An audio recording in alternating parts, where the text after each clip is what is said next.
पप्पू यादव जी। महोदय जी, मंत्री जी से पहले आग्रह होगा कि मंत्री जी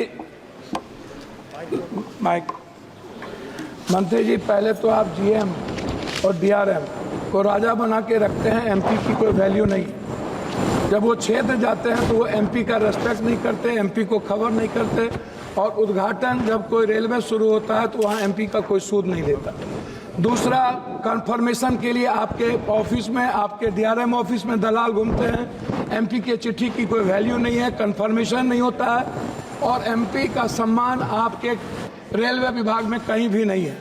आरसीटीसी ट्रेन खान पान में आपने आरसीटीसी को 4 रुपया में जिस कपड़े की धुलाई थी, आरसीटीसी ने उसको 25 रुपया कर दिया।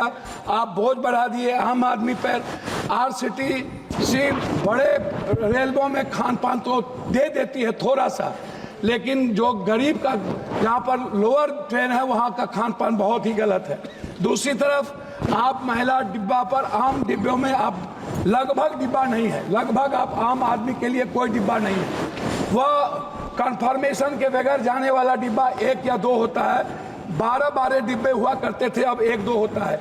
गरीब रथ के तरह या कोई जनरल गाड़ी के तरह कोई गाड़ी आपकी नहीं है। वंदे भारत को आप चलाइए, कोई दिक्कत नहीं है। वंदे भारत को आप सभी जगह से कंफर्मेशन करिए, अच्छी बात है, मैं उसका धन्यवाद देता हूं। लेकिन आप आम आदमी, गरीब, मिडिल क्लास, हमारे अभी चंद्रशेखर जी ने आपसे कहा, आप महिलाओं के लिए आरक्षण की कोई व्यवस्था कंपलसरी करिए, महिलाओं के आरक्षण को। और दूसरी तरफ 4 आदमी हम ट्रेन में जा रहे हैं, 2 आदमी का कंफर्म हुआ, 2 आदमी का कंफर्म नहीं हुआ, हम पर आप बोझ डाल देते हैं। उसके बाद हमसे पैसा वसूला जाता है, हमारे परिवार को रोक दिया जाता है, और हम भीतर में कितने पैसे वसूले जाते हैं इसके बारे में मैं नहीं कह सकता हूं। इसीलिए उस परिवार का क्या होगा जिसका 2 कंफर्मेशन होगा, 2 नहीं होगा, इस पर हम कभी सुधार की बात हमने नहीं की। दूसरी चीज, जो एसटी, एससी, ईबीसी और जो छात्र प्रतियोगिता में जाते हैं, एग्जाम देने जाते हैं बाहर, क्या सरकार की कोई दिलचस्पी? एक तो 11 सालों से रेलवे का एग्जाम नहीं हुआ, खाली भर्ती पड़ा हुआ है, कोई एग्जाम 11 सालों में नहीं हुआ, बैंकिंग की नहीं हुई। आप हमको बताइए ना, कैसा एग्जामिनेशन हुआ, कितना एग्जामिनेशन आपने ली, कितना एसटी, एससी, ओबीसी? आपने तो आरक्षण को पीछे दरवाजे से बंद कर दिया, एग्जाम बंद करके निजीकरण आपने कर दिया। और आपसे मेरा 2-3 आग्रह है, आप हमको एक बात आप बताइए, आप विकलांग के लिए क्या व्यवस्था आप कर रहे हैं? विशेष तौर पर महिलाओं के आरक्षण को कंपलसरी की बात मैंने आपसे कही, महिला सुरक्षा को लेकर के भर्ती की बात, यह सबसे ज्यादा और सबसे इंपॉर्टेंट है। आप विज्ञापन पर खर्च करते हैं, लेकिन आप दूसरों को पैसा देंगे, लेकिन बुजुर्गों के लिए और पत्रकार, जो श्रमजीवी पत्रकार है, आप बड़े मालिक को विज्ञापन देंगे, उसको खरीद लेंगे, लेकिन जो छोटे स्तर के पत्रकार है उसका क्या होगा? मैं मैडम खत्म करता हूं। यात्री भाड़ा और माल भाड़ा बढ़ाने के बाद भी आपका रेलवे घाटे में क्यों है? आपने डबल कर दी, ट्रिपल कर दिया, आपका घाटे में क्यों है? कोसी सीमांचल क्षेत्र में रेलवे कनेक्टिविटी को बढ़ाने पर मैं आपका ध्यान आकृष्ट करूंगा। बनमनकी, जनता चौक, पूर्णिया कोर्ट स्टेशन, गढ़बरेली बाजार, जलालगढ़ बाजार, प्रोफेसर कॉलोनी पर आरओबी बनाने का आपसे आग्रह मैं करता हूं। मध्य रेलवे के अधीन सहरसा में रेल मंडल, समस्तीपुर में आजादी के वक्त कांग्रेस के रीजन में हुई, सहरसा में एक रेल मंडल की स्थापना में आपसे आग्रह करता हूं कि उस जोन में कोसी सीमांचल के बीच, सुपौल के बीच में एक रेल मंडल होना आवश्यक है। कोसी सीमांचल को जोड़ने वाली कुर्सेला बिहारीगंज, जो 192 करोड़ रुपया दिया गया था, बोर्ड उसको रोक दिया।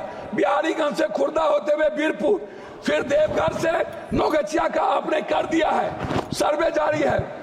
आपने किशनगंज से आपने जलालगढ़ कर दिया, जलालगढ़ से बनमनकी और बिहारीगंज से कुशेश्वर स्थान, ये नहीं किया। नौगछिया से उदा किशनगंज, मधेपुरा, सिंहेश्वर स्थान, जो मैं एक मिनट, जो शिव की नगरी है, उसको बीरपुर तक जोड़ने की व्यवस्था। एक पूर्णिया कोस्ट स्टेशन में वाशिंग पीठ जो आपने कर दिया है, अभी तक उसका कार्य शुरू नहीं हुआ। कुछ रेलवे को मैं एक आग्रह करना चाहूंगा जी, धन्यवाद है इनको, हृदय की गहराइयों से मैं इनको धन्यवाद देता हूं। लेकिन जलालगढ़ सुकृत रेल साहेबगंज नदी पर मैंने आपको साहेबगंज सीमा मनिहारी साहेबगंज वाया गंगा नदी पर साहेबगंज में पुल, मैं पूर्णिया जंक्शन बनमनकी और मुरलीगंज मधेपुरा को रेलवे स्टेशन मॉडल स्टेशन बनाने का मैं आपसे आग्रह करता हूं। देवघर से रांची रेलवे नहीं है, रांची देवघर से रांची को जोड़ने का मैं आपसे आग्रह करता हूं। जलालगढ़ बनमनकी बिहारीगंज कुशेश्वर स्थान होते हुए दरभंगा आम एक जनरल बोगी 15,707, 15,708, 15,713, 15,714, 15,909, 15,910 को कटिहार से भाया पूर्णिया बनमनकी सहरसा चलाया जाए। ये मेरा आपसे आग्रह है। मेरा आग्रह एक बात अंतिम में है आपसे, प्लीज सर, एमपी विपक्ष के भी होते हैं, आप सम्मान करते हैं लेकिन काम नहीं करते। मेरा आग्रह है, हाथ जोड़ के सम्मान कम करिए, क्षेत्र का काम कर दीजिए और कुर्सेला टू बिहारीगंज 192 करोड़ रुपया मेरा रिलीज कर दीजिए। यही मैं आपसे आग्रह करता हूं और आरसीटी जो दलाली करता है उसको रोक दीजिए। बहुत बहुत धन्यवाद। For more of such videos, do like, share and subscribe to ET Now Swadesh.